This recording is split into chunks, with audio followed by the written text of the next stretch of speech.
আজকে আমরা actually synchronous জেনারেটরের ফেজর ডায়াগ্রাম ড্র করতে হয় সেটা শিখবো। তো এজন্য আমাদেরকে আগে ইকুইভ্যালেন্ট সার্কিটটা একটু বুঝতে হবে। এটা আমরা অলরেডি পড়াশোনা শেষ করেছি, কিন্তু আবার একটু রিভাইজ করব আজকে। তো সিনক্রোনাস জেনারেটরের বা অল্টারনেটরের ইকুইভ্যালেন্ট সার্কিটে দুইটা পার্ট থাকে। একটা হচ্ছে তার রোটর সাইড বা ফিল্ড কয়েল সাইড, আর একটা হচ্ছে তার স্টেটর সাইড। স্টেটরে যেহেতু আমরা তিনটা কয়েল থ্রি ফেজের ক্ষেত্রে 120 ডিগ্রি ফেজ ডিফারেন্সে প্লেস করি, এবং সেই সকল কয়েলে এসি যেহেতু জেনারেটেড হয়, তো আমরা প্রথমে জেনারেটেড ভোল্টেজকে রিপ্রেজেন্ট করার জন্য স্টেটর সাইডে একটা ভোল্টেজ সোর্স দিয়ে রিপ্রেজেন্ট করলাম। তারপর সেই কয়েলের রিয়েক্টেন্স বোঝানোর জন্য একটা ইন্ডাকটিভ রিয়েক্টেন্স দিয়ে রিপ্রেজেন্ট করলাম, এবং তার রেজিস্ট্যান্স বোঝানোর জন্য একটা রেজিস্ট্যান্স প্যারামিটার এখানে অ্যাড করলাম। যেহেতু এখানে ভোল্টেজ উৎপন্ন হবে, তার মানে এখান থেকে কারেন্ট আসলে লোডের দিকে যাবে। আমরা যদি কোনো লোড কানেক্ট করি তাহলে আমাদেরকে এই টার্মিনালে কানেক্ট করতে হবে, যদি সিঙ্গেল ফেজ হয়। আর থ্রি ফেজ হলে তিনটা ফেজে আমরা একইভাবে কানেক্ট করতে পারি। এই দুইটা পয়েন্ট হচ্ছে জেনারেটর টার্মিনাল। তো এই টার্মিনালে আমরা অ্যাকচুয়ালি লোড কানেক্ট করি। আর এটা হচ্ছে ইয়ে হচ্ছে আর্মেচার ভোল্টেজ বা জেনারেটেড ভোল্টেজ, আর আর এ হচ্ছে আর্মেচারের রেজিস্ট্যান্স, এক্সএস হচ্ছে আর্মেচারের সিনক্রোনাস রিঅ্যাক্টেন্স। প্রত্যেকটা কয়েলেই একই, যেহেতু প্রতি ফেজে তাদের ওয়াইন্ডিং এ বা তাদের কানেকশনে কোনো ধরনের চেঞ্জেস নাই, জাস্ট 120 ডিগ্রি ফেজ ডিফারেন্সে থাকে। এজন্য এদের মধ্যে কোনো এখানে সার্কিটরি কোনো পরিবর্তন নেই। তো এক এক ফেজের ভোল্টেজকে আমরা ভি ফাই দিয়ে প্রকাশ করতেছি, টার্মিনালের ভোল্টেজকে। তিনটা কয়েল, একটা নাম দিলাম ওয়ান, একটা টু, একটা থ্রি। ঠিক একইভাবে জেনারেটেড ভোল্টেজ একটা ইএ ওয়ান, একটা ইএ টু, একটা ইএ থ্রি। এবং কারেন্ট গুলোকেও আমরা ওয়ান টু থ্রি দিয়ে রিপ্রেজেন্ট করলাম। কিন্তু সবগুলা কয়েলের জন্য রোটরের সাইড কিন্তু একটাই, এবং রোটরে আমরা সাপ্লাই করি ডিসি। ডিসি যখন আমরা সাপ্লাই করি একটা কয়েলে, তো সেই কয়েলে কি হয়, ডিসি সাপ্লাই করলে একটা ফিক্সড ম্যাগনেটিক ফিল্ড তৈরি হয়। সেটা বোঝানোর জন্য আমরা একটা কয়েল দিয়ে রিপ্রেজেন্ট করতেছি। যদিও ডিসিতে কয়েলের কি থাকে না, রিঅ্যাক্টেন্স থাকে না, এজন্য আমরা শুধু এল দিয়ে রাখছি। আর এসিতে রিঅ্যাক্টেন্স থাকে, এজন্য আমরা এল না দিয়ে এক্স দিছি। এক্স হচ্ছে ইন্ডাকটিভ রিঅ্যাক্টেন্স, আর এল হচ্ছে ইন্ডাকটেন্স। তো যেহেতু ইন্ডাক্টরে যে রিঅ্যাক্টেন্স, সেই রিঅ্যাক্টেন্সটা 2 পাই এফ এল। ডিসিতে যেহেতু ফ্রিকোয়েন্সি শূন্য থাকে, তাহলে অ্যাকচুয়ালি এক্সেল ও শূন্য থাকে, অর্থাৎ তার কোনো রিঅ্যাক্টেন্স থাকে না। এই জন্য ডিসিতে আমরা এক্সেল দিই নাই, এল দিছি। অর্থাৎ এটাই বোঝানোর জন্য যে এই কয়েলের একটাই কাজ, সেটা হচ্ছে এখানে একটি স্ট্যাটিক ম্যাগনেটিক ফিল্ড তৈরি করা। আর আর এফ দ্বারা কি বোঝাচ্ছি, ওই কয়েলের রেজিস্ট্যান্স। ডিসিতে ইন্ডাকটিভ রিঅ্যাক্টেন্সের মান না থাকলেও কিন্তু তার রেজিস্ট্যান্সের মান থাকবে। তো আর এফ হচ্ছে ফিল্ড কয়েলের রেজিস্ট্যান্স। আর আর এডিসি হচ্ছে একটা অ্যাডজাস্টেবল রেজিস্ট্যান্স, যেটা দিয়ে আমরা ফিল্ড কারেন্টটা এখানে কন্ট্রোল করতে পারি। এবং ফিল্ড কারেন্ট কন্ট্রোল করলে এখানে যে চুম্বক ক্ষেত্র তৈরি হবে, সেই চুম্বক ক্ষেত্রের স্ট্রেংথ আমরা চেঞ্জ করতে পারবো। তো এই হচ্ছে সিনক্রোনাস জেনারেটরের ইকুইভ্যালেন্ট সার্কিট থ্রি ফেজের জন্য। এটা আমরা অলরেডি প্রিভিয়াস করলাম।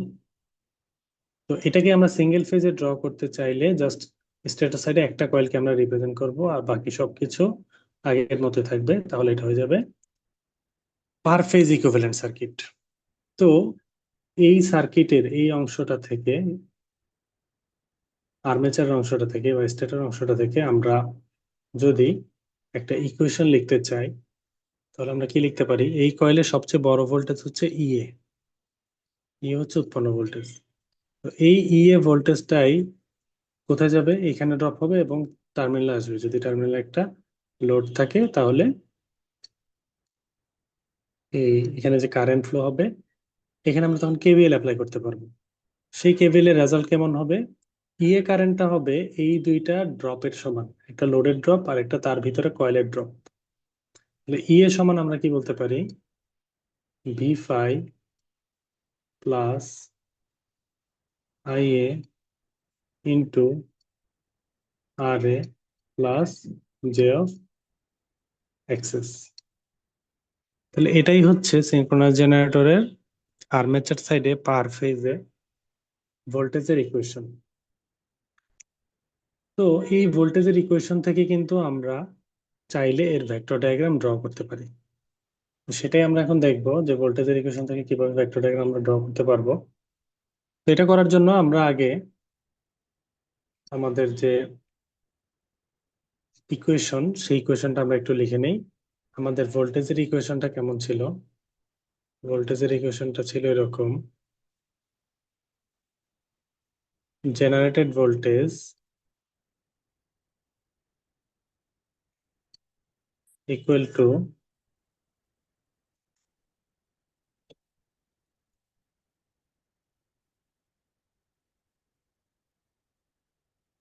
generated voltage is equal to V phi plus IA, এটা আমরা ওই পেজে লিখে আসলাম, into RA plus J of XS. ঠিক আছে, তো এইটাই ছিল কিন্তু আমাদের সিনক্রোনাস জেনারেটরের ভোল্টেজের ইকুয়েশন। তো এই ভোল্টেজের ইকুয়েশন থেকে কিন্তু আমরা চাইলে তার করতে পারি, ইকুইভ্যালেন্ট যে সার্কিট সেই ইকুইভ্যালেন্ট সার্কিটটা আমরা থেকে এই ইকুয়েশন আনতে পারি। তো এই ইকুয়েশন থেকে কিন্তু ভেক্টর ডায়াগ্রাম আঁকাটা আসলে খুবই ইজি। ভেক্টর ডায়াগ্রামকে আমাকে কি করতে হবে? এখানে অনেকগুলো ভেক্টর আছে। একটা ভেক্টর, ফেজ ভোল্টেজ একটা ভেক্টর যেহেতু আমরা এসি সাপ্লাই দিচ্ছি, একটা ভেক্টর, আর যেহেতু এক্সেস এর সাথে যে আছে সেও একটা ভেক্টর, শুধু আর এটাই এখানে হচ্ছে স্কেলার। কিন্তু আর এ যেহেতু আরেকটা ভেক্টরের সাথে গুণ আছে, তার মানে এই রেজাল্টেন্ট পুরো টার্মটাও অ্যাকচুয়ালি একটা ভেক্টরে হয়ে যাবে। তো এই ভেক্টর ডায়াগ্রাম ড্র করার জন্য আমাকে কি করতে হবে? কাউকে রেফারেন্সে ধরে এরপর ড্র করতে হবে।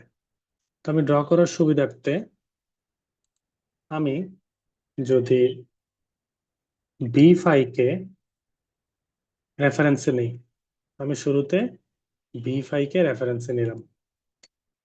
এই যে বি ফাইকে রেফারেন্সে ধরে আমি ড্র করলাম। আচ্ছা, ড্র করার পরে এরপর আসছে আমার আইএ। তো ভি ফাই এর সাথে আই এর সম্পর্ক কেমন হবে এটা কে বলে দিবে? এটা বলে দিবে এই লোড। এই যে লোড আমি এখানে কানেক্ট করলাম, এই লোড যদি একটা রেজিস্টিভ লোড হয়, তাহলে আই এর অ্যাঙ্গেল আর ভি এর অ্যাঙ্গেল, ভি ফাই এর অ্যাঙ্গেল সমান থাকবে। যেহেতু পাওয়ার ফ্যাক্টর ইউনিটি, কোনো ফেজ শিফট তৈরি হবে না এখানে ভোল্টেজ আর এখানে কারেন্টের মধ্যে। আচ্ছা, ঠিক একইভাবে এই লোডটা যদি একটা ইন্ডাকটিভ লোড হয়, তাহলে ভি ফাই এর চেয়ে আই এর অ্যাঙ্গেল কিছুটা পিছনে থাকবে, ল্যাগে চলে যাবে ইন্ডাকটিভ লোডের জন্য। আর এই লোডটা যদি একটা ক্যাপাসিটিভ লোড হয়, তাহলে কারেন্টের অ্যাঙ্গেল ভোল্টেজের অ্যাঙ্গেলের চেয়ে একটু আগায় যাবে। ঠিক আছে, অর্থাৎ আর থাকলে এই দুই টার্মিনালের মধ্যে ভি ফাই এবং আই এর কোনো ফেজ ডিফারেন্স থাকবে না। যদি ইন্ডাকটিভ হয় তাহলে ল্যাগিং হবে, কারেন্ট পিছিয়ে যাবে, ক্যাপাসিটিভ হলে লিডিং হবে, কারেন্ট আগে যাবে। এটা তো আমরা অলরেডি জানি। তাহলে আই এর অ্যাঙ্গেলটা ডিপেন্ড করবে কার উপর? কোন ধরনের লোড এখানে কানেক্ট করা হলো। তার মানে আমি যদি ভেক্টর ডায়াগ্রাম আঁকতে যাই, আমি কিন্তু ডিরেক্ট আঁকতে পারবো না। আমাকে আগে জানতে হবে আমি কার ভেক্টর ডায়াগ্রাম আঁকতেছি। আমি কি রেজিস্টিভ লোডের জন্য আঁকতেছি, ইন্ডাকটিভ আঁকতেছি, ক্যাপাসিটিভ আঁকতেছি? এক একটার ক্ষেত্রে এক এক রকম হবে। তো প্রথমে আমি রেজিস্টিভের জন্য দেখাবো।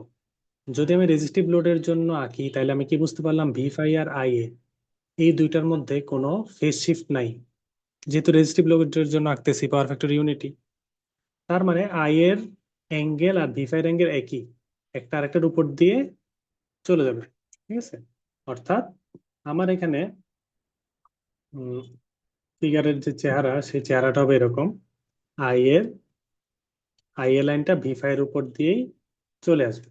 এখন কতটুকু আসবে, কতটুকু আসবে এটা আমার ডিপেন্ড করবে যে আমি কতটুকু করতে চাই। সেটা ডিপেন্ড করবে আমি কতটুকু কারেন্টের লেন্থ দেখাতে চাই, এটাও কার উপর ডিপেন্ড করবে।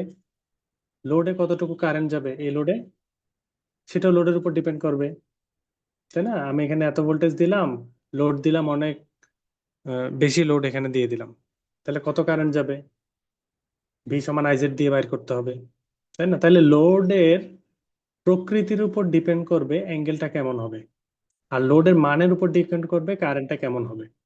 তো ড্র করার জন্য আমাকে তো একটা অ্যাজাম্পশন করে নিতে হবে, এই জন্য আমি ধরে নিচ্ছি তো কারেন্ট যেটা যাবে সেটা একটা ক্ষুদ্র কারেন্ট যাবে, কম। এজন্য আমি আইএ কে এতটুকু ধরে নিলাম, ঠিক আছে? আমি চাইলে আইএ কে আরো অনেক বড় ধরে নিতে পারতাম, ঠিক আছে? আমি যদি আইএ কে ভি5 এর চেয়েও লম্বা করে আঁকতাম, কোনো সমস্যা নেই। এটা আমার একটা অ্যাজাম্পশন যে কারেন্ট ভোল্টেজের চেয়ে কম থাকতে পারে, ওই কেসের জন্য আমি আঁকতেছি। তাহলে আমার দুইটা কাজ শেষ, একটা ভি5 আর একটা আইএ কে প্লেস করা। কিন্তু আমার ইকুয়েশনে আইএ তো একা নাই, আই এর সাথে আর এ গুণ আছে, আই এর সাথে জে অফ এক্স এস গুণ আছে। তো আই এর সাথে আর এ যদি গুণ থাকে, একটা ভেক্টরের সাথে একটা স্কেলার গুণ করলে ভেক্টরের দিক তো চেঞ্জ হবে না, যেদিকে আছে ওইদিকে থাকবে। কারণ আই এর সাথে আর এ গুণ হওয়ার ফলে কি হইতে পারে, আই এ হয়তো হাইট একটু বড় হয়ে যেতে পারে আর এর বড় হলে, আর আই এর যদি আর এর যদি ছোট হয় তাহলে সাইজটা একটু ছোট হয়ে যেতে পারে। অর্থাৎ একটার সাথে তুমি যখন আরেকটা জিনিস গুণ করবা তখন কি ঘটবে, হয় সাইজটা একটু বড় হয়ে যাবে, না হয় ছোট হয়ে যাবে। তো এটাও ডিপেন্ড করবে আর এর মানের উপরে। তো আমি আপাত দৃষ্টিতে ধরে নিলাম যে আই এ আর এ এর গুণফলের সাইজটা এতটুকু হবে, ঠিক আছে? এটা আমি ধরে নিলাম। আচ্ছা, এবং এখানে কি হয়নি, ডিরেকশনের কোনো চেঞ্জ হয় নাই। আই এ যেদিকে যাচ্ছিল আই এ ভেক্টর বাম দিক থেকে ডান দিকে, আই এ আর এ ভেক্টরও বাম দিক থেকে ডান দিকে যাচ্ছে। এখন ভেক্টর ডাইমেনশনে আমি চাইলে কি করতে পারি, একটা ভেক্টরকে বিভিন্ন দিকে নিয়ে শিফট করতে পারি, নাড়াচাড়া করতে পারি। কিন্তু দুইটা জিনিস আমাকে ফিক্স রাখতে হবে। একটা হচ্ছে তার যে ডিরেকশন আছে সেই ডিরেকশনে আমি কোনো চেঞ্জ করতে পারবো না। আর একটা হচ্ছে তার যে অ্যাঙ্গেল, সে যে অ্যাঙ্গেল আছে সেটাকে চেঞ্জ করতে পারবো না, তার সাইজকে চেঞ্জ করতে পারবো না। তাহলে আমি কি করলাম, এই আই আর এ ভেক্টরটা নিয়ে ভি5 এর পাশাপাশি বসাই দিলাম। কেন? ক্যালকুলেশনের সুবিধার জন্য এখানে বসাই দিলাম, ঠিক আছে? তাহলে আমার আই আর এ ভেক্টরটা কোথায় প্লেস হয়ে গেল, এই যে ভি5 এর পরে। তো ভি5 এর পরে এই যে অংশটা আমার এখানে তৈরি হলো, এতটুকু অংশ, এই অংশটা আমার কি আই এ আর এ। আচ্ছা, এরপরে তাহলে আমার দেখো দুইটা কাজ শেষ, ভি5 এর কাজ শেষ, আই এ আর এর কাজ শেষ। এখন কি আছে, I A J of XS. তো দেখো এতক্ষণ ধরে ভেক্টর যাচ্ছিল, ডিরেকশন ছিল এই দিকে, তাই না? বাম দিক থেকে ডান দিকে, অনেকটা এরকম, বাম দিক থেকে ডান দিকে ভেক্টরটা যাচ্ছে। যখনই একটা ভেক্টরের সাথে জে গুণ হয়ে গেল, যে ডেফিনেশন থেকে আমরা জানি যে হচ্ছে এমন একটা প্যারামিটার যা কোন একটা ভেক্টরকে যদি মাল্টিপ্লিকেশন করো 90 ডিগ্রি বাম দিকে ঘুরাই দিবে। তাহলে ভেক্টরটা যাচ্ছিল অ্যাকচুয়ালি এদিক দিয়ে, ওর সাথে যে গুণ করছো, তাহলে 90 ডিগ্রি যদি সে বাম দিকে ঘুরে যায়, 90 ডিগ্রি বাম দিকে ঘুরলে তার নতুন ডিরেকশন কোন দিকে হয়ে যাবে, এদিকে হয়ে যাবে না? শুনতেছো তোমরা, বুঝতে পারতেছো? জি স্যার।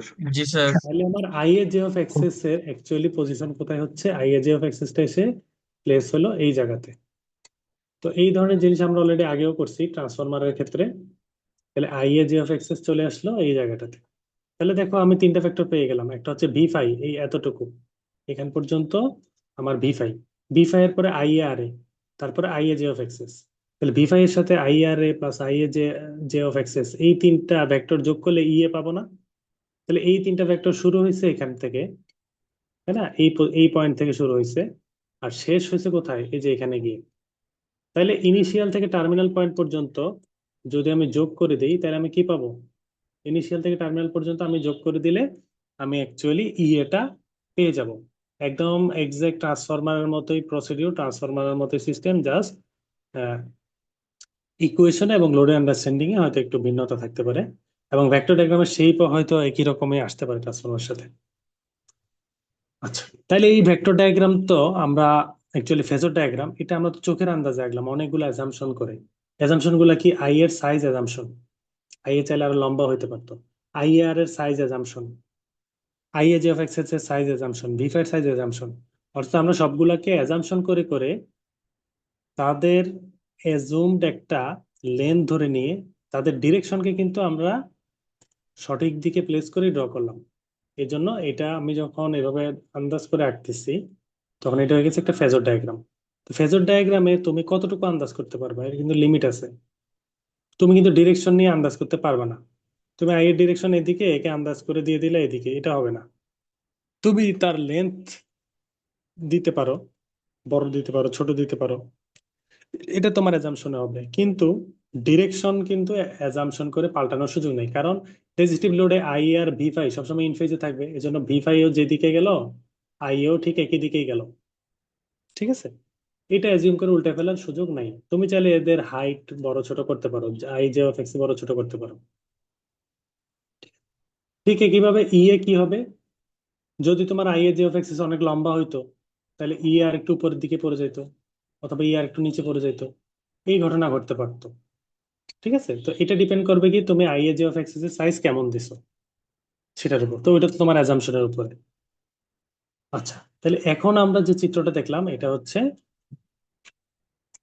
একটা ট্রান্সফরমার যখন একটা রেজিস্টিভ লোডকে সাপ্লাই করে, সরি, একটা সিনক্রোনাস জেনারেটর যখন একটা রেজিস্টিভ লোডকে সাপ্লাই করে, তখন তার ফেজর ডায়াগ্রাম। ঠিক আছে, তো ফাইনালি ই এ আর ভি ফাই দুইটা ভোল্টেজ না, একটা হচ্ছে জেনারেটেড ভোল্টেজ আর একটা হচ্ছে টার্মিনাল ভোল্টেজ। এই দুইটা ভোল্টেজের মধ্যে যে কোণ, সেই কোণটাকে আমরা বলতেছি ডেল। ঠিক আছে, এই কোণটাকে আমরা ডেল দিয়ে প্রকাশ করি। আচ্ছা, এরপরে আমরা যদি ল্যাগিং লোডে ঠিক একই ঘটনাটা দেখি, ল্যাগিং লোডের ক্ষেত্রে আমাদের ভোল্টেজের ইকুয়েশনও তো একই, তাই না? লোড তুমি ল্যাগিং দিছো, তার মানে তুমি এখানে কি লাগাইছো, ইন্ডাক্টর বা ইন্ডাকটিভ লোড কানেক্ট করে দিছো, যেখানে ইন্ডাক্টরের ইন্ডাকটিভ রিঅ্যাকট্যান্সের মান অন্যান্য প্যারামিটারের চাইতে বেশি। ঠিক আছে, ক্যাপাসিটিভ রিঅ্যাকট্যান্সের চাইতে বেশি, এটা ইন্ডাকটিভ লোড কানেক্ট করছো। এই ভোল্টেজের ইকুয়েশন কি চেঞ্জ হয়ে যাবে? বলো তো, এই যে ভোল্টেজের ইকুয়েশন, এটা কি চেঞ্জ হয়ে যাবে লোড চেঞ্জ করলে? না স্যার, ইকুয়েশন কি চেঞ্জ হবে স্যার? এটা কিন্তু একই থাকবে। ওইটাই কি চেঞ্জ ডিফারেন্স। হবে? কারেন্টের কোন চেঞ্জ হয়ে যেতে পারে, যেহেতু ল্যাগিং লোড দিচ্ছ কারেন্টের কোন নেগেটিভ হয়ে যেতে পারে। অর্থাৎ কারেন্ট এই যে ভি ফাই এর চেয়ে পিছিয়ে যেতে পারে, তাই না, যেহেতু ইন্ডাকটিভ লোডে পাওয়ার ফ্যাক্টর ল্যাগিং হয়। তাহলে আমরা যদি এখন ওখানে চলে যাই আমাদের ফিগারে, তাহলে আমরা কিভাবে ড্র করতে পারি? প্রথমে আমাদের ইনিশিয়াল যে ভেক্টরটা হবে, সেই ভেক্টরটা কোথায় হবে? এই যে এখান থেকে ভি ফাই পর্যন্ত হলো, ঠিক আগের মতো। এখন কারেন্ট কি আর ভি ফাই থেকে এদিকে যাবে? একই দিকে যাবে না, কারণ তুমি ইন্ডাকটিভ লোড দিচ্ছ, ওরা ইনফেজে থাকতে পারবে না। ইন্ডাক্টর কি করবে, কারেন্টের ডিরেকশনকে চেঞ্জ করে দিবে। ঠিক আছে, তো আমার কারেন্টের ডিরেকশন কি হলো, ভোল্টেজ থেকে একটু নিচে করে চলে আসলো, তাই না? ভোল্টেজ যেদিকে, আমার কারেন্ট কিন্তু ওইদিকে নাই, তাই না? ভোল্টেজ আছে কোন দিকে, এদিকে, আর কারেন্ট চলে গেল কোন দিকে, নিচের দিকে। কেন গেছে? কারণ আমার লোডটা কি, লোডটা হচ্ছে ইন্ডাকটিভ লোড। তাহলে এই যে এখানে একটা কোণ তৈরি হলো, এই কোণটা হচ্ছে কি, ওই লোডের পাওয়ার ফ্যাক্টর অ্যাঙ্গেল। তুমি এটাকে যদি cos থিটা করো, তাহলে এখানে যে তুমি লোডটা কানেক্ট করলা, এই লোডের পাওয়ার ফ্যাক্টর অ্যাঙ্গেল পেয়ে যাবো। ঠিক আছে, আচ্ছা দিলাম। ভি ফাই আর আই এ আমরা প্লেস করলাম। এরপর আমার কি করতে হবে, আই এর সাথে আর এ গুণ। আই এর সাথে আর এ গুণ করলে কি হবে, আই একটা ভেক্টর আর আর এ স্কেলার, ডিরেকশনে কোনো চেঞ্জ হবে না। তাহলে আই আর এ কোন দিকে যাবে, আই এ যেদিকে গেছে ওইদিকে যাবে। এখন তুমি ভেক্টর ডাইমেনশনে ওকে চাইলে যে কোনো দিকে প্লেস করতে পারো, যে কোনো জায়গায় নিতে পারো। তো তুমি হিসাবে সুবিধার্থে ওকে এখানে এনে প্লেস করলা। ঠিক আছে, এটা কিন্তু আমরা চাইলে করতে পারি ভেক্টরে। আমরা একটা ভেক্টরকে শিফট করার ক্ষেত্রে তার ডিরেকশন আর সাইজ চেঞ্জ না করে কোথাও থেকে কোথাও নিয়ে যেতে পারি, সমস্যা নেই। তাহলে আমরা এই আই আর ভেক্টরকে এখানে নিয়ে আসলাম। আচ্ছা, এরপরে কি ছিল, plus I A J of x. যেহেতু জে আছে, ভেক্টরটা যেদিকে যাচ্ছিল, ভেক্টর যাচ্ছিল এদিকে, তাহলে জে থাকার কারণে এই ভেক্টর 90 ডিগ্রি বাম দিকে ঘুরে যাবে। বাম দিকে ঘুরে গেল, ঘুরলে তার ডিরেকশন কোন দিকে হবে, 90 ডিগ্রি বাম দিকে ঘোরার পরে সে চলে আসবে, I A J of X চলে আসবে এদিকে। আচ্ছা, আর এর হাইট কেন এরকম, আই এর সাথে এক্সেস গুণ করে আমি ধরে নিলাম এতটুকু হাইট হয়, কিন্তু ডিরেকশন কিন্তু এদিকেই হবে। কোন দিকে, আই আর এর সাথে এখানে একটা 90 ডিগ্রি কোণ তৈরি হবে। ঠিক আছে, কারণ এক্সেস কি করবে, এক্সেস এর সাথে জে থাকার কারণে ইনিশিয়াল ডিরেকশন থেকে 90 ডিগ্রি বাম দিকে ঘুরে দিবে। তাহলে দেখো আমার ইকুয়েশন অনুযায়ী কি কি লাগে, আমার ভি ফাই লাগে, আই আর এ লাগে, I A J of XS লাগে, এই তিনটা ভেক্টরকে যোগ করলে ইয়ে পাওয়া যাবে।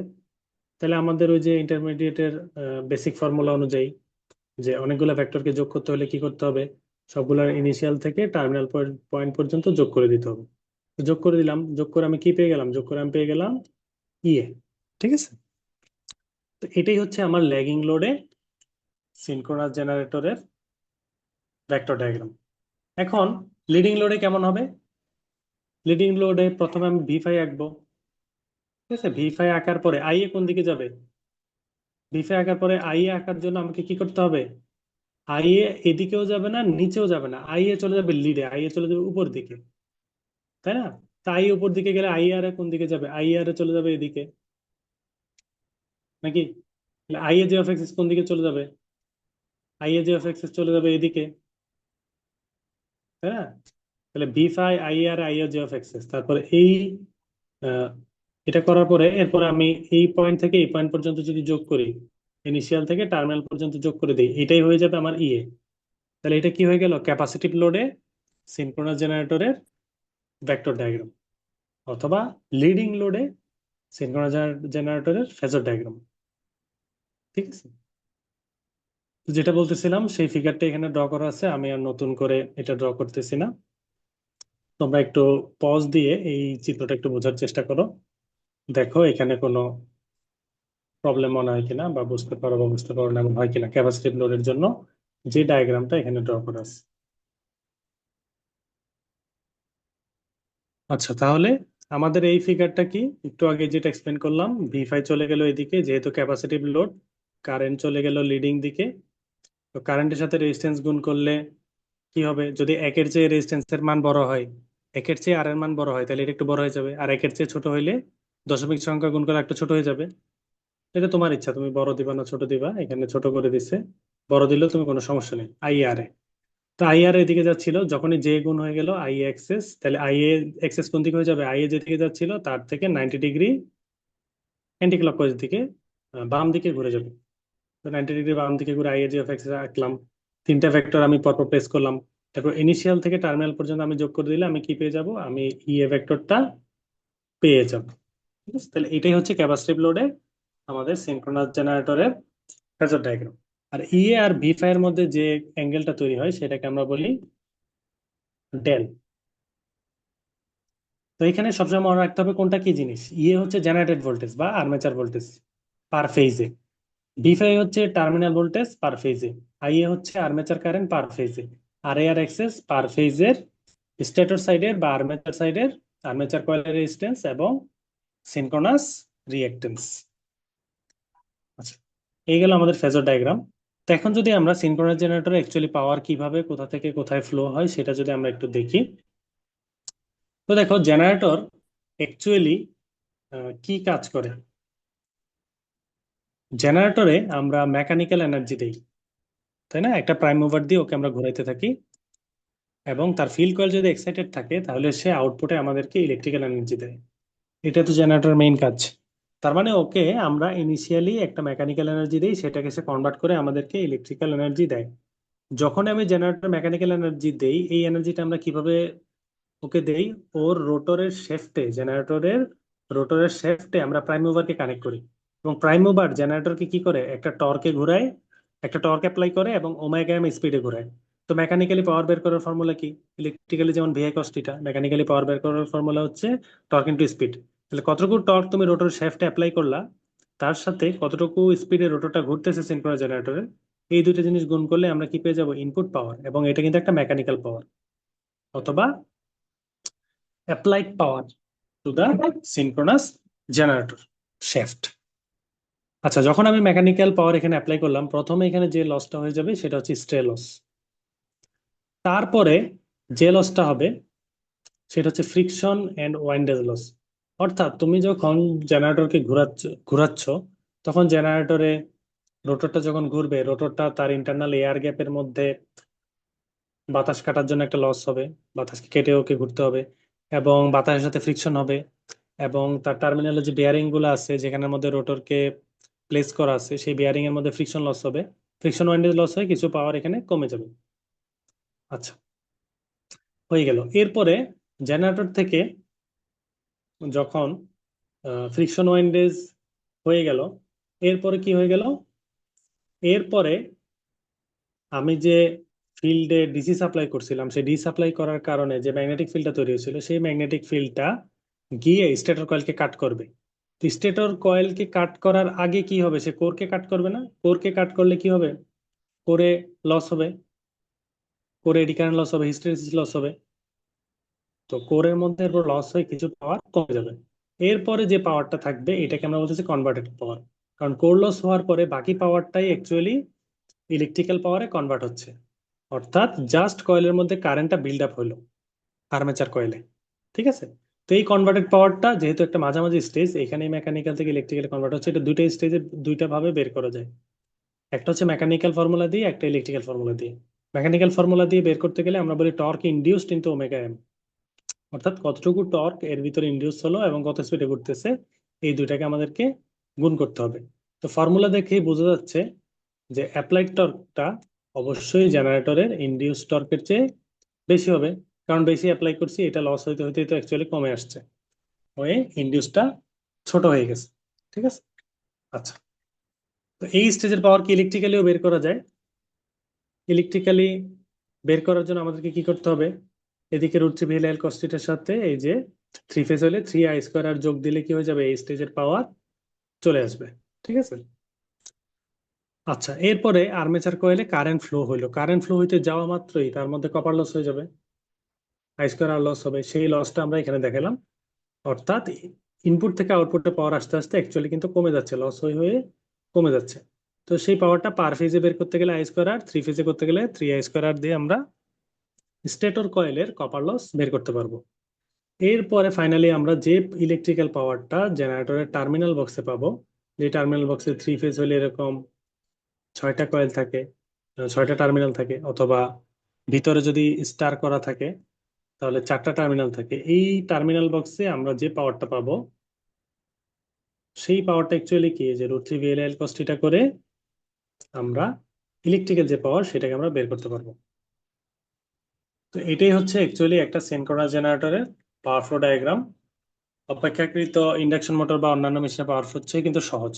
এখানে পাওয়ারের কনভার্সন গুলা যেহেতু একবারই কনভার্ট হচ্ছে, মেইনলি আমার মেকানিক্যাল পাওয়ার থেকে ইলেকট্রিক্যাল পাওয়ারে কনভার্ট হচ্ছে। এই জন্য স্ট্যাটার সাইডে আমরা যদি পাওয়ার ফ্লো ডায়াগ্রামটা দেখি তাহলে এতটুকুই হচ্ছে আমাদের সিনক্রোনাস জেনারেটরের পাওয়ার ফ্লো ডায়াগ্রাম। তো এখান থেকে আমরা যদি কিছু ফর্মুলা বিল্ড আপ করতে চাই, ইনপুটে কতটুকু পাওয়ার, ইনপুট পাওয়ার বের করার দুইটা ওয়ে। একটা হচ্ছে সরাসরি টর্ক জানতে হবে, যে আমি শ্যাফটে কতটুকু টর্ক দিলাম, এবং সিনক্রোনাস জেনারেটরের শ্যাফট কত স্পিডে ঘুরতেছে, রোটর শ্যাফট কত স্পিডে ঘুরতেছে, এটা অ্যাকচুয়ালি জানতে হবে। এই দুইটা গুণ করলে আমি মেকানিক্যালি পাওয়ারটা পাবো। আচ্ছা, এরপরে এদিক থেকে লস বিয়োগ করতে করতে ইনপুট পাওয়ার থেকে stray loss, friction windage loss, core loss বাদ দিলে আমি কনভার্টেড পাওয়ার পেয়ে যাব। অর্থাৎ যেই মেকানিক্যাল পাওয়ারটা ইলেকট্রিক্যাল পাওয়ারে কনভার্ট হয়েছিল, ওই কনভার্টেড পাওয়ারটা আমি পেয়ে যাব। তো এটা দুইভাবে বের করা যায়, একটা টর্ক ইনটু স্পিড। এটা ইলেকট্রিক্যালি আরেকভাবে বের করা যায়। দেখো এইখানে কি হবে, এই স্টেজে পাওয়ার কনভার্ট হওয়া মাত্রই এই ইএ ভোল্টেজের উৎপত্তি হবে না? কনভার্ট হয়েছে মানে কি, সাথে সাথে ইএ তৈরি হয়ে গেছে। তাইলে আমি যদি three EA I A cos এই দুইটার মধ্যে অ্যাঙ্গেল দিয়ে দিই, তাইলেও কিন্তু আমি ইলেকট্রিক্যালি কনভার্টেড পাওয়ার পেয়ে যাব নাকি? অর্থাৎ জেনারেটেড পাওয়ার, কনভার্টেড পাওয়ার হচ্ছে ইলেকট্রিক্যালি জেনারেটেড পাওয়ার যেটা, সেটাই কনভার্টেড পাওয়ার। তো মেকানিক্যাল ফর্মুলা তো আমরা দেখলাম torque induce into omega M, তাহলে ইলেকট্রিক্যাল করতে গেলে কি করতে হবে? থ্রি ইএ আই এ এবং কস দিয়ে ই আর আই এর মধ্যে যে অ্যাঙ্গেলের ডিফারেন্স সেটা দিতে হবে। আর ফাইনালি আউটপুটের টার্মিনালে কতটুকু পাইতাম, সেটা করতে গেলে three V phi I A cos এই দুইটার মধ্যে অ্যাঙ্গেল দিতে হবে।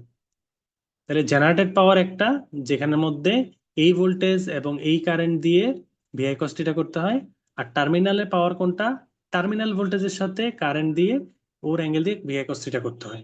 তখন আমরা অ্যাকচুয়ালি আউটপুটের পাওয়ার পাই। তাহলে আউটপুটের পাওয়ারের জন্য কোন ভোল্টেজ অ্যাপ্লাই করতে হবে, টার্মিনাল ভোল্টেজ অ্যাপ্লাই করতে হবে। আর জেনারেটেড পাওয়ার বা ইনডিউসড পাওয়ার বা কনভার্টেড পাওয়ার এটা বের করার জন্য ইএ ভোল্টেজটাকে অ্যাপ্লাই করতে হবে। আমরা যদি ফর্মুলা দেখি, দেখো converted power torque induce into omega M দিয়ে যেমন বের করা হয়েছে, ঠিক এইভাবে three EA I A cos del দিয়ে বের করা হয়েছে।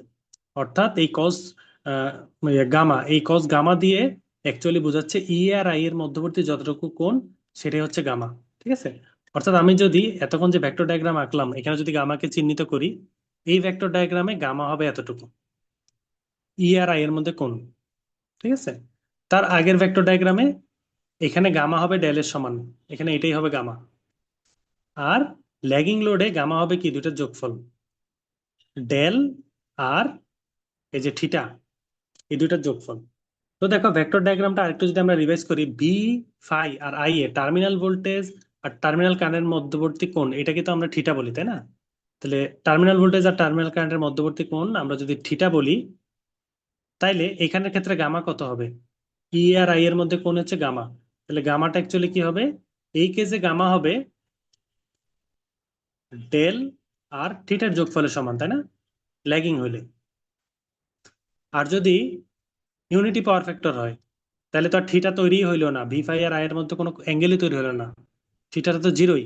তাহলে তখন এই গামাটা কি হয়ে যাবে? গামাটা অ্যাকচুয়ালি ডেলের সমানই হয়ে যাবে, কারণ এখানে তো থিটা নাই। আবার তুমি যদি ক্যাপাসিটিভ লোডে যাও, ক্যাপাসিটিভ লোড তো উল্টা ঘটনা ঘটলো। ক্যাপাসিটিভ লোডে কি হলো, থিটা কোথায় চলে গেল? থিটা চলে গেল এখানে, ভি ফাই আর আই এর মধ্যে যে কোণ, এটা হয়ে গেল থিটা, তাই না? ভি ফাই আর আই এর মধ্যে যে কোণ, এটা হয়ে গেল থিটা। তাহলে এটা কতটুকু? এটা হচ্ছে আমার গামা, ই আর আই এর মধ্যে কোণ। তো এই গামাটা এখানে কি হয়ে গেল, গামাটা অ্যাকচুয়ালি দুইটার বিয়োগফল হয়ে গেল, ঠিক আছে। তাইলে এই ই এর সাথে আই এর কোণ বের করার সময় সতর্ক থাকতে হবে, এটা ডেলের সাথে থিটা যোগ হইতে পারে, ঠিক আছে, ডেলের সাথে থিটা বিয়োগ হইতে পারে, অথবা রেজিস্টিভ লোডের ক্ষেত্রে যখন থিটা থাকবে না তখন থিটা শূন্য হয়ে একদম বাদ হয়ে যেতে পারে, ঠিক আছে। তাহলে গামা মানে কি, গামা হচ্ছে ই আর আই এর মধ্যে কোণ, আর ডেল মানে কি, টার্মিনাল ভোল্টেজ আর জেনারেটেড ভোল্টেজের মধ্যে কোণ, আর থিটা মানে কি, টার্মিনাল ভোল্টেজ এবং কারেন্টের মধ্যে কোণ। আচ্ছা, তো এখন আমরা যদি ফর্মুলাগুলো একটু দেখি, তাহলে আউটপুট পাওয়ার কি হবে, আউটপুট আমি যদি লাইন ভোল্টেজ লাইন কারেন্ট দিয়ে বের করি, তাহলে √3 এল cos থিটা, এটাই হবে আমার আউটপুট পাওয়ার। যদি ফেজ ভোল্টেজ ফেজ কারেন্ট দিয়ে বের করি, 3 b/i cos থিটা। রিয়েক্টিভ পাওয়ার কি হবে, জাস্ট কসের জায়গায় সাইন দিয়ে রিপ্লেস করে দিবা, তাহলে তো আমরা রিয়েক্টিভ পাওয়ার পাবো, যেটাকে আমরা কি বলি, ভার। অর্থাৎ এই ফর্মুলা দিয়ে করলে পাওয়ারটা ভারে বের হবে, এই ফর্মুলা দিয়ে করলে পাওয়ারটা ওয়াটে বের হবে। এতটুকু পর্যন্ত বুঝতে পারছো? কারো কোনো প্রবলেম?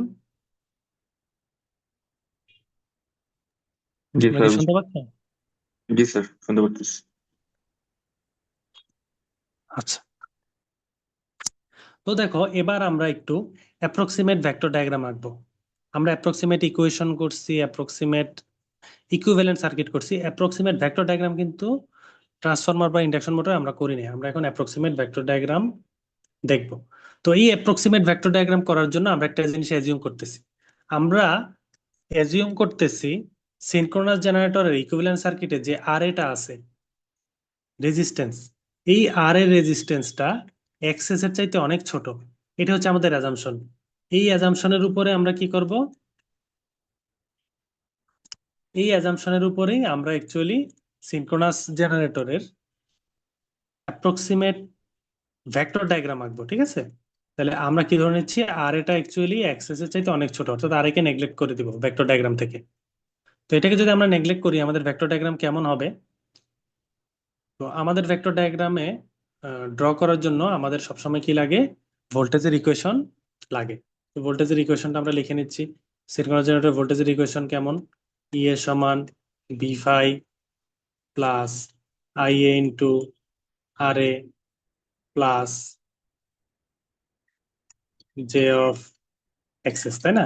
এখানের মধ্যে আর এটা কি, নেগলেক্টেড, আরে বাদ। তাহলে আই এর সাথে কি আছে, জে অফ এক্সেস, অর্থাৎ দুইটা ভেক্টর যোগ করলে ই এ পেয়ে যাবা, ভি ফাইভ সাথে I A J of XS, এই দুইটা ভেক্টর যোগ করলেই তুমি ই এ পেয়ে যাচ্ছ, যেহেতু আরে নাই, আরে বাদ। আচ্ছা, তাহলে আমার ভেক্টর ডায়াগ্রাম এখন কেমন হয় আমরা একটু দেখি। তো দেখো প্রথমে আমি কি কাউকে না কাউকে রেফারেন্সে ধরবো, আমি ধরে নিচ্ছি ভি ফাইভ হচ্ছে রেফারেন্সে আছে, তাহলে আমি প্রথমে ভি ফাইভ কে ড্র করলাম, ঠিক আছে। তাহলে ভি ফাইভ কোথায় গেল, ভি ফাইভটা অ্যাকচুয়ালি এক্স অ্যাক্সিস বরাবরই আমি ড্র করে দিলাম, এটাই হচ্ছে আমার ভি ফাইভ, ঠিক আছে। আচ্ছা, চলে গেল। ভি ফাইভ ড্র করার পর আমাকে কি করতে হবে, কারেন্ট ড্র করতে হবে। তো এটাও কি তিনটা পাওয়ার ফ্যাক্টরে তিন ধরনের কি হবে, ফেজর ডায়াগ্রাম হবে। তো আমি ল্যাগিং এর জন্য দেখাচ্ছি, বাকিগুলো তোমরা একটু ট্রাই করবা। তো ল্যাগিং এ কি কি হবে, কারেন্টটা কই যাবে, ভি ফাইভ এর চেয়ে একটু ল্যাগে চলে যাবে। তো আমি কি করলাম, এই যে ভি ফাইভ আঁকলাম আর এই যে কারেন্ট আঁকলাম, এই দুইটা কি বোঝা গেছে ল্যাগিং এর জন্য? জি স্যার। আচ্ছা, তাহলে আমি ভি ফাই আর কারেন্ট আঁকা আমার শেষ, দুইটা ভেক্টর। আচ্ছা, এরপরে আমাকে কি করতে হইতো, আই আর আঁকতে হইতো। এখন তো আমার আই আর নাই, বাদ। তাহলে কি করতে হবে, I A J of XS আঁকতে হবে। I A J of XS কি হবে, আই এ যেদিকে যাচ্ছিল তার চেয়ে 90 ডিগ্রি বাম দিকে ঘুরে যাবে। অর্থাৎ আই এ যাচ্ছিল এদিকে, তাহলে I A J of XS যাবে কোন দিকে, 90 ডিগ্রি বাম দিকে চলে যাবে। এখন এই ভেক্টরকে নিয়ে তুমি কি ভি ফাই এর সাথে প্লেস করো, তাহলে এখানে প্লেস করতে হবে না? আমি যদি ওখানে প্লেস করি, আমার I A J of XS কোনটা হবে, I A J of XS হবে অ্যাকচুয়ালি এই ভেক্টরটা, অর্থাৎ এইখান থেকে এ থেকে সি পর্যন্ত। এই যে এই এ থেকে এই সি পর্যন্ত যে ভেক্টরটা, এই ভেক্টরটাই হচ্ছে কি আমার অ্যাকচুয়ালি এই I A J of XS. তাহলে দেখো তিনটা ভেক্টর আঁকা কিন্তু শেষ, একটা V phi, I A, I A J of XS. আচ্ছা, আঁকার পরে এখন আমার কাজ কি, এখন আমার কাজ হচ্ছে এই দুইটা ভেক্টরকে ইনিশিয়াল থেকে টার্মিনাল পর্যন্ত যোগ করে দিলে ই এ পেয়ে যাব। তাহলে আমি এই যে ইনিশিয়াল পয়েন্ট এখান থেকে শুরু হয়েছিল, টার্মিনাল পয়েন্ট এখানে গিয়ে শেষ হলো,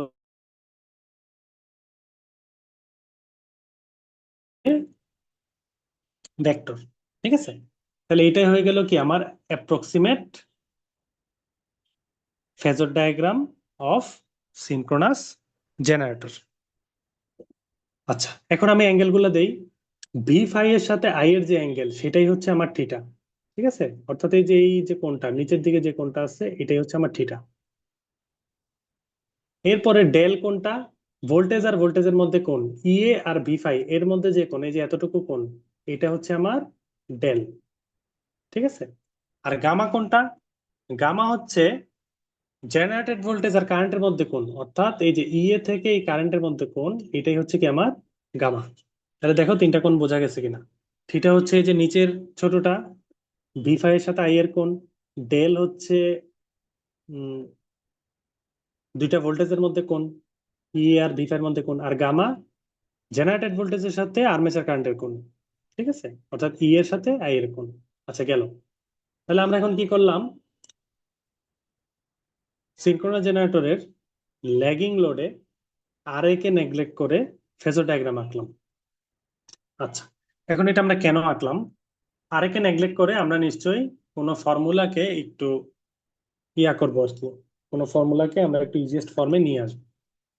সেই ফর্মটা কি, সেই ফর্মটা করার জন্য আমরা কিছু ট্রিগোনোমেট্রিক ফর্মুলা এখানে ইউজ করি।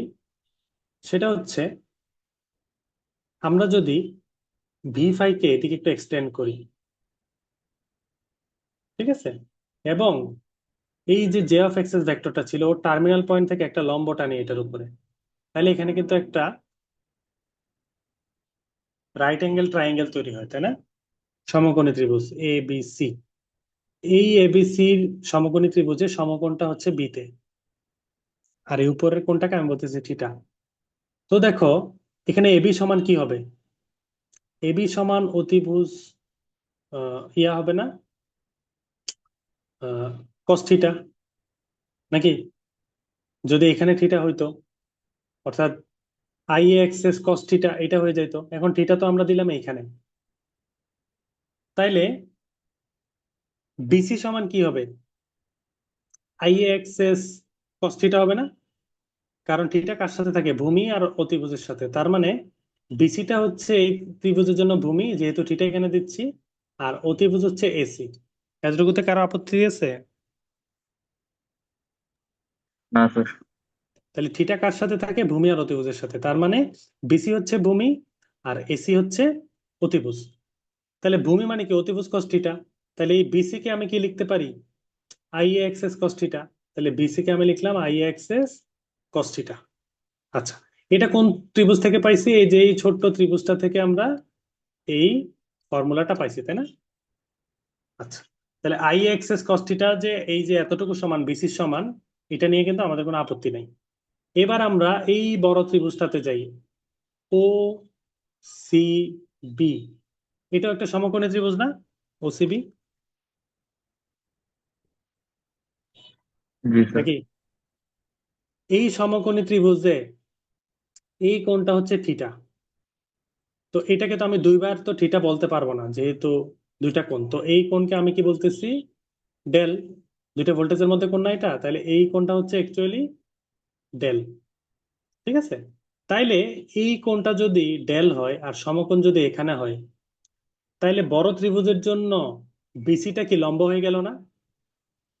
কারণ কোণ কোথায় থাকে? ভূমি আর অতিভুজের সাথে। তাহলে এই বড় ত্রিভুজের ভূমি হচ্ছে ওবি আর অতিভুজ হচ্ছে ওসি, নাকি? বুঝতে পারতেছো? জি স্যার। বড় ত্রিভুজ কোনটা? ও বি সি। তাহলে এই ত্রিভুজের এই যে লম্ব, লম্ব মানে কি? অতিভুজ সাইন থিটা না? ভূমি মানে যদি অতিভুজ কস থিটা হয়, তাহলে লম্ব মানে কিন্তু অতিভুজ সাইন থিটা। তাহলে এই ত্রিভুজের অতিভুজ অতিভুজ কোনটা? ইএ, নাকি? আর সাইন থিটা কোনটা? Sine del. তাহলে এই লম্বটাকে আমরা কি একবার ছোট ত্রিভুজের সাপেক্ষে বের করলাম, তখন হয়ে গেল I X S cos theta. আর বড় ত্রিভুজের সাপেক্ষে তখন বের করলাম, তখন হয়ে গেল ইএ সাইন ডেল, নাকি? এতটুকুতে কারো আপত্তি আছে? না স্যার। তাহলে দেখো, এই লম্বটা হচ্ছে একবার ইএ সাইন ডেল আর একবার I X S cos theta, তার মানে এই দুটো অ্যাকচুয়ালি সমান। তো ত্রিভুজ থেকে আমি কি বলতে পারি? এই দুটো অ্যাকচুয়ালি ইকুয়াল।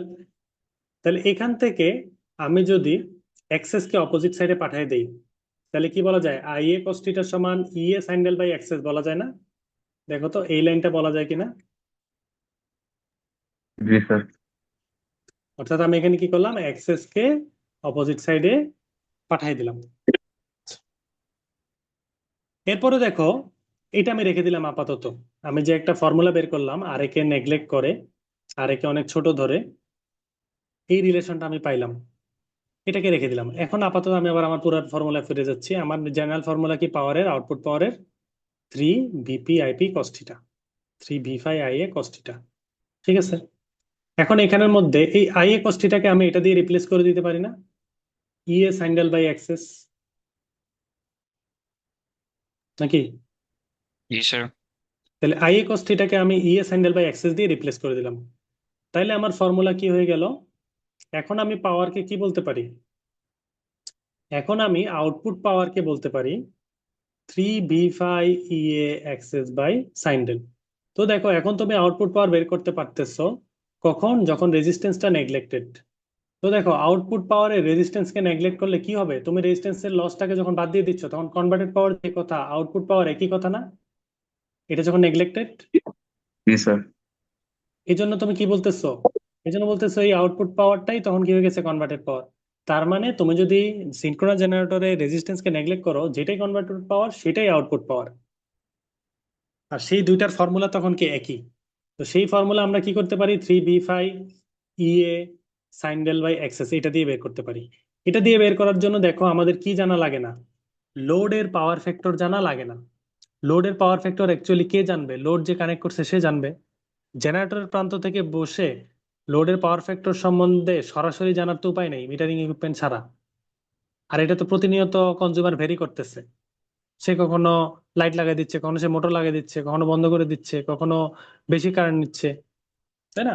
তাহলে দেখো, এটা এমন একটা ফর্মুলা তৈরি হলো, যদি আমি রেজিস্ট্যান্স কে ট্রান্সফরমার এমন ভাবে ডিজাইন করি যে আর এটা অনেক কম, তাহলে পাওয়ার ফ্যাক্টর না জেনেও আমি কি করতে পারবো? অ্যাপ্রক্সিমেটলি তার পাওয়ার বের করে ফেলতে পারবো।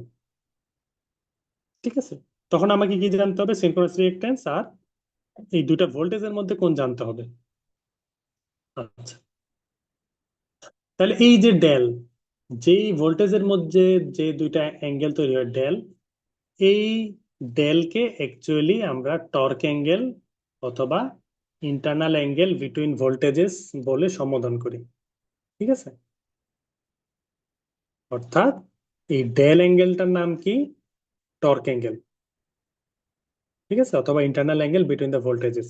তো এই টর্ক অ্যাঙ্গেলটা যদি আমার জানা থাকে ডেল, তাইলে আমরা কি করতে পারবো? পাওয়ার ফ্যাক্টর অ্যাঙ্গেল না জানলেও জাস্ট টার্মিনাল ভোল্টেজ এবং আর্মেচার ভোল্টেজ জেনে এক্সেস এর মাধ্যমে আমরা কনভার্টেড পাওয়ার বা আউটপুট পাওয়ার বের করতে পারবো, প্রোভাইডেড দ্যাট এটা কি হবে? অ্যাপ্রক্সিমেট ক্যালকুলেশন হবে। এবং 3 কেন গুণ দিলাম? 3 ফেজের জন্য আমরা 3 গুণ দিলাম, পার ফেজে হইলে এখানে 3 দিতে হবে না। ঠিক আছে, আচ্ছা, এতটুকুতে কারো কোনো প্রশ্ন আছে কিনা? স্যার তাহলে অ্যাপ্রক্সিমেট করলে তো আমাদের পাওয়ার লস কমে যাচ্ছে আরো, তাহলে তো আরো ভালো। অ্যাপ্রক্সিমেট করলে আমার হিসাবটা অ্যাপ্রক্সিমেট হবে আর কি, মানে আমি যে ক্যালকুলেশন করলাম ওখানে কিছুটা এরর থাকবে। জি স্যার। আচ্ছা, এখন দেখো এই কনভার্টেড পাওয়ার কখন সর্বোচ্চ হবে দেখো তো। যেহেতু সাইনের সাথে ডেল আছে এবং সাইনের সর্বোচ্চ মান কত,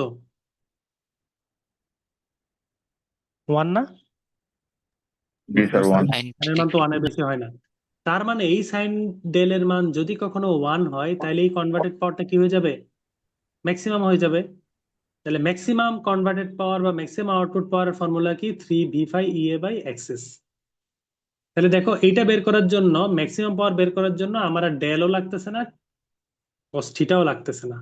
অর্থাৎ একটা জেনারেটর থেকে আমি ম্যাক্সিমাম কত পাওয়ার বের করে নিয়ে আসতে পারবো, সেটা বের করার জন্য আমাকে কোনো ধরনের অ্যাঙ্গেল আর জানা লাগতেছে না। আমি সরাসরি প্যারামিটারের ভ্যালু থেকে আর্মেচারে কত উৎপন্ন, টার্মিনালে কত, আর এক্সেস কত, এইটা ক্যালকুলেট করে আমি সিনক্রোনাস জেনারেটরের ম্যাক্সিমাম পাওয়ার বের করতে পারতেছি। অর্থাৎ ম্যাক্সিমাম কি পাওয়ার, ম্যাক্সিমাম আউটপুট পাওয়ার অথবা ম্যাক্সিমাম কনভার্টেড পাওয়ার। ঠিক আছে, এটা বোঝা গেছে? জি স্যার। আচ্ছা, এটা যেহেতু কনভার্টেড পাওয়ার, এটা একটা কনভার্টেড পাওয়ার, তাহলে কনভার্টেড পাওয়ারের ফর্মুলা কেমন ছিল, টর্ক ইনটু স্পিড ছিল না, তাই না? জি তাহলে স্যার। এই জায়গায় তুমি চাইলে কি করতে পারো, ওই ফর্মুলাটাকে রিপ্লেস করে আরো নতুন নতুন ফর্মুলা তৈরি করতে পারো। তুমি বলতে পারো 3 V5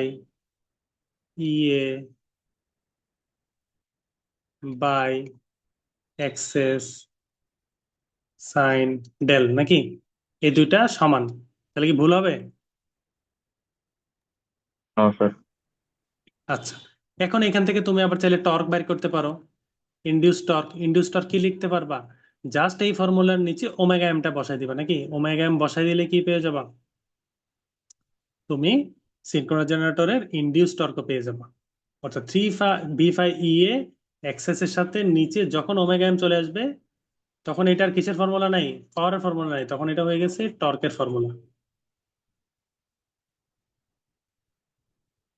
তাহলে দেখো বুঝতে পারছো কিনা।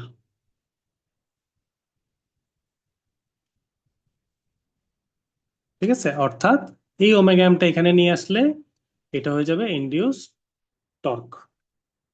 আচ্ছা, তাহলে আমরা সিনক্রোনাস জেনারেটরের বেশ কিছু ফর্মুলা এবং তার ভেক্টর ডায়াগ্রাম এগুলো দেখতে পেলাম।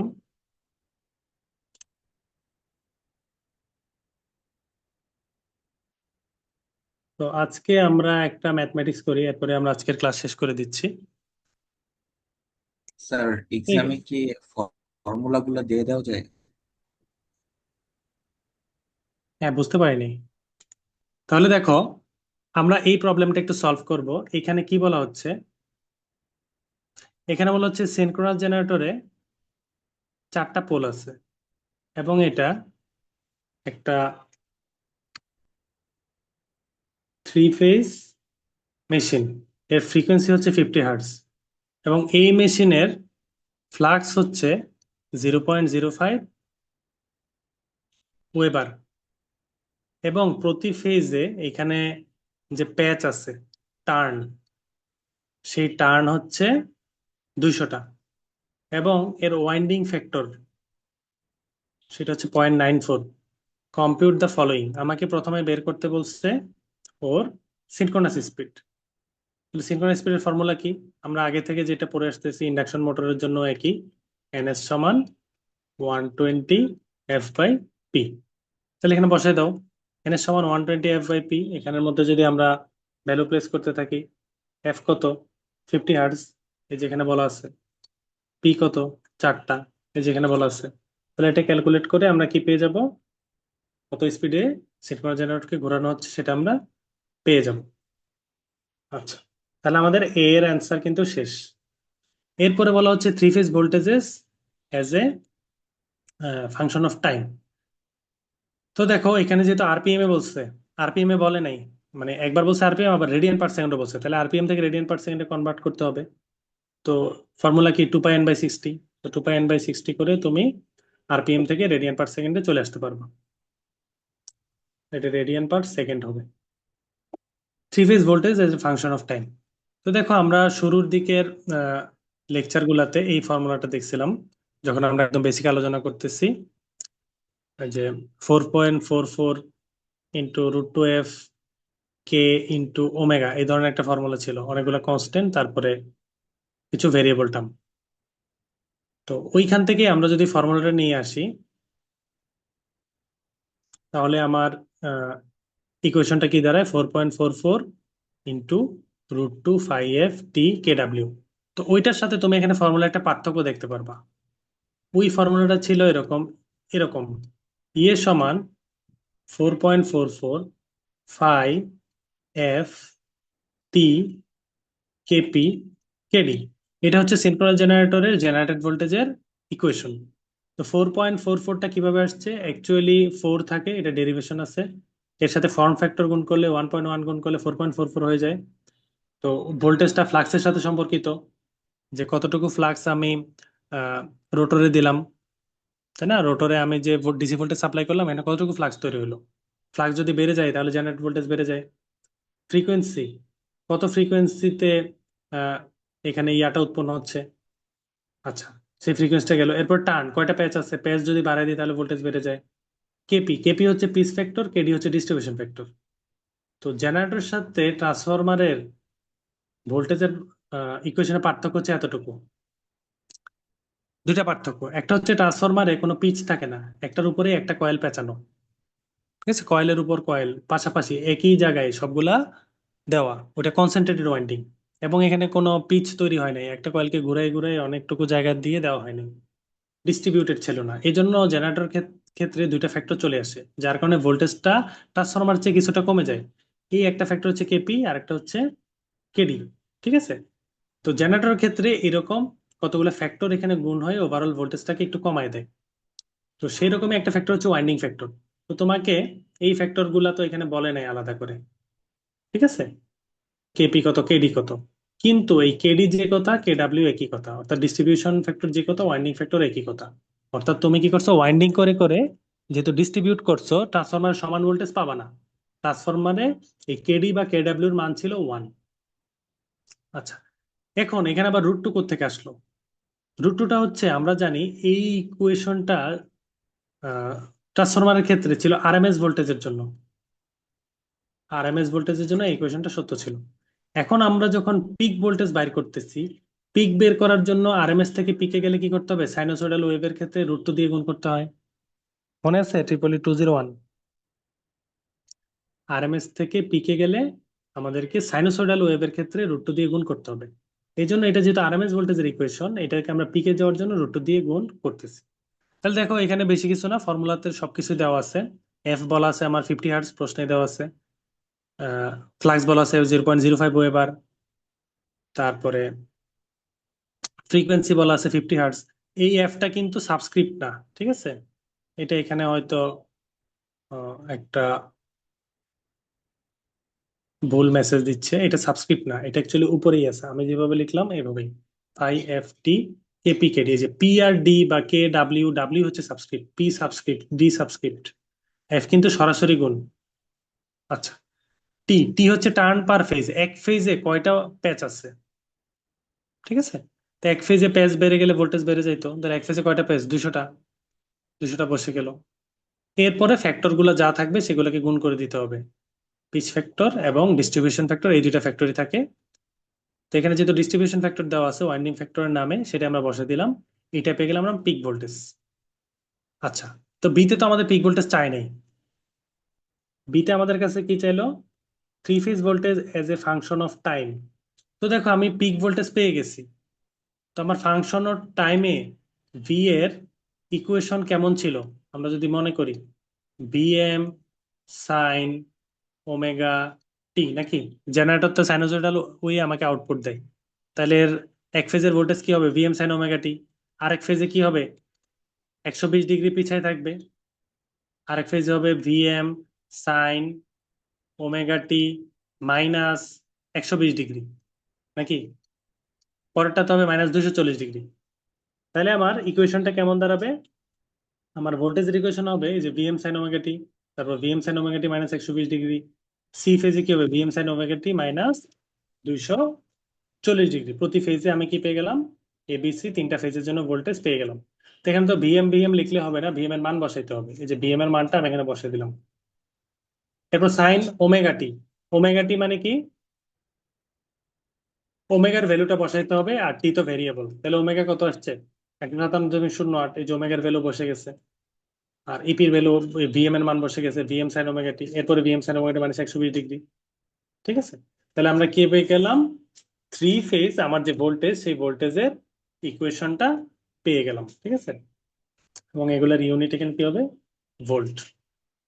এরপরে তোমাকে বলতেছে আরএমএস ভোল্টেজ বের করো। তো ওরা একটু উল্টা করছে আর কি, ওরা আগে √2 দিয়ে গুণ করে পিক বের করছে। তুমি চাইলে বি তে কি করতে পারতা, √2 না দিলে সরাসরি আরএমএস বের হয়ে যেত।